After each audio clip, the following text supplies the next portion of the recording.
আসসালামু আলাইকুম। আমাদের আউটলেটে কিন্তু অনেকগুলো নতুন শিপমেন্ট চলে এসেছে। 2 দিনে কিন্তু অনেকগুলো হিউজ পরিমাণে নতুন শিপমেন্ট চলে এসেছে।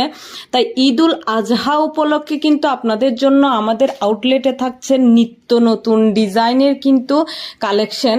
আপনারা কিন্তু আমাদের পেজটা ভিজিট করতে ভুলবেন না, অবশ্যই কিন্তু পেজটা ফলো দিয়ে রাখবেন, কারণ আমাদের কিন্তু হিউজ পরিমাণে ঈদুল আজহা উপলক্ষে নতুন নতুন ডিজাইন কিন্তু স্টক হয়েছে।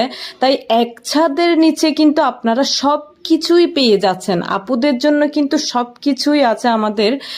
আমাদের পেজেও কিন্তু আপনারা পেয়ে যাচ্ছেন Pakistani 3 piece, readymade 3 piece, 1 piece, tops, sari, 3 piece, সবগুলো এক কথায় এক ছাদের নিচে কিন্তু আপনারা সবকিছুই পেয়ে যাচ্ছেন। আর আমরা কিন্তু অবশ্যই কিন্তু চেষ্টা করব আমার অনলাইনের আপুদের জন্য কিন্তু সবগুলো প্রোডাক্টের ভিডিও দেওয়ার জন্য। আল্লাহ হাফিজ।